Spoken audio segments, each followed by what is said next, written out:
Hello everyone, I am Gaurav Sharma, your physics teacher. Today I am going to start physics of class 10, chapter 12, electricity, video part 8. And today's topic is heating effect of electric current and electric power. So first we read about heating effect of electric current.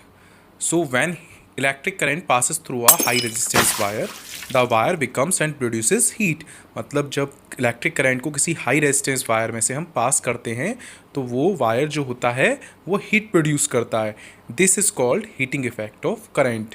तो इसे हम कहते हैं heating effect of current. This phenomena occurs because electric energy is get transformed into heat energy when current flows through a wire of some resistance say R ओम.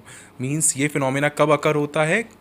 जब electric energy convert होती है heat energy में और current flow होता है इस wire में से, जो भी किसी मतलब रेजिस्टेंस का वायर है जिसको हम आर ओम भी कह सकते हैं. तो उसमें से जब करंट फ्लो होता है तो उसमें इलेक्ट्रिक एनर्जी क्या होती है? हीट एनर्जी में कन्वर्ट हो जाती है. इस पूरे फिनोमेना को हम कहते हैं heating effect of electric current. Now we will find the expression of heating effect of current. Means जो इलेक्ट्रिक एनर्जी हीट एनर्जी में कन्वर्ट हो रही है उस हीट एनर्जी को हम कैलकुलेट कैसे करेंगे, तो उसका एक्सप्रेशन हम यहाँ फाइंड करेंगे कि वो कैसे कैलकुलेट होगी heat energy. So let suppose that the current I is flowing through a resistor of resistance R for the time t. हम सपोज करते हैं कोई करंट किसी रेजिस्टेंस, जो रजिस्टर है उसके रेजिस्टेंस R है और उसमें से फ्लो हो रहा है और वो t टाइम में फ्लो हो रहा है. तो the potential difference across the resistance, अब पोटेंशियल डिफरेंस कितना हो जाएगा रेजिस्टेंस के अक्रॉस? तो हमें पता है V इक्वल्स टू क्या होता है? Work done upon charge. तो V equals to W upon Q.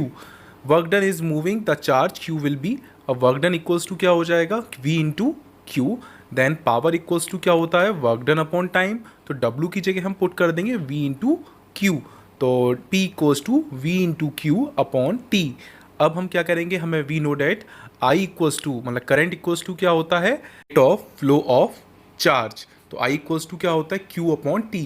तो यहाँ जो इक्वेशन है V Q upon T, Q upon T की जगह हम पुट कर देंगे I. तो P इक्वल्स टू क्या हो जाएगा?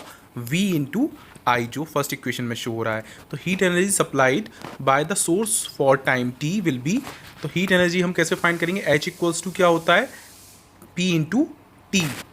बिकॉज पावर इक्वल्स टू क्या होता है? Work done upon time. और W इक्वल्स टू क्या हो जाएगा? P into T. और W वर्क डन जो होता है वो हीट एनर्जी के इक्वल होता है, मतलब जितना वर्क डन होता है उतनी ही एनर्जी होती है रिलीज. तो W इक्वल्स टू H के इक्वल, तो H इक्वल्स टू क्या हो गया? P इंटू टी, जो आपको सेकेंड इक्वेशन में शो हो रहा है. Put equation first in equation two. First की इक्वेशन जो P इक्वल्स टू वी आई है वो हम सेकेंड में पुट कर देते हैं वैल्यू. तो H इक्वल्स टू क्या हो जाएगा? VIT. तो यहाँ फॉर्मूला हो गया VIT. सेकेंड फॉर्मूला हम क्या करेंगे?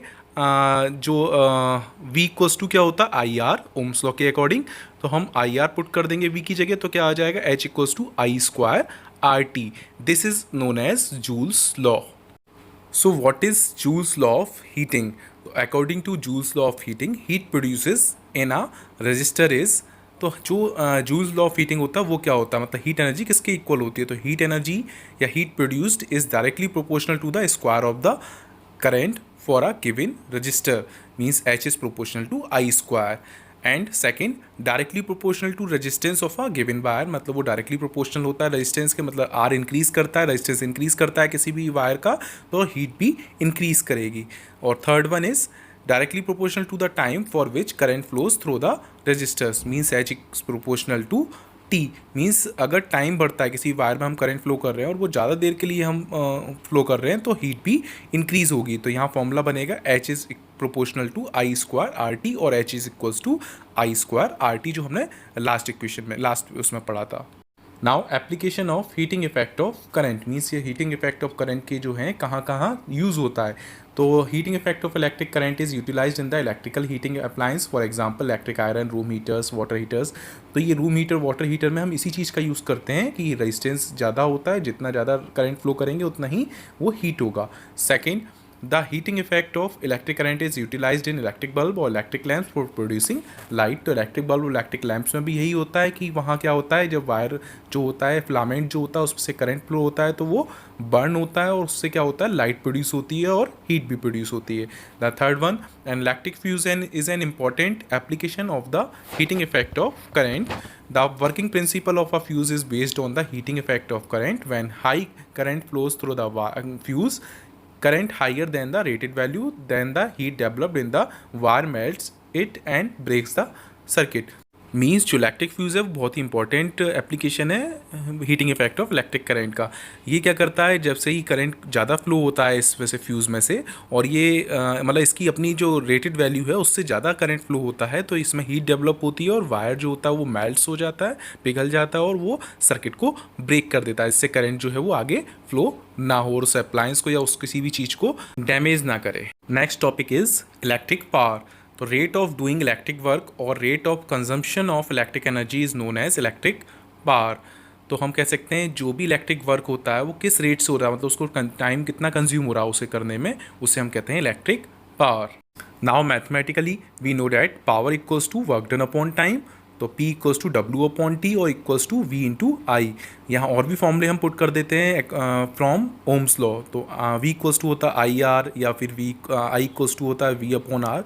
तो वैल्यूज़ को पुट करके हम क्या अदर फॉर्मूले निकाल सकते हैं, P equals to V square upon R और equals to I square R. तो ऐसा यूनिट क्या होती है, तो इलेक्ट्रिक पावर की ऐसा यूनिट इज़ वॉट, WA और सिंबल जो होता है वो कैपिटल W. अब हम 1 वॉट को डिफाइन करेंगे तो 1 watt is the power consumed by an electric device that carry 1 ampere current when operated at a potential difference of 1 volt. तो 1 watt equals to 1 volt into 1 ampere. Means अगर कोई electrical device है उसमें से 1 ampere का current flow हो रहा है और उसमें ही वो ऑपरेट हो रहा है 1 वोल्ट के उसमें पोटेंशियल डिफरेंस में, तो वहाँ जो पावर कंज्यूम होगी वो 1 वॉट के इक्वल होगी.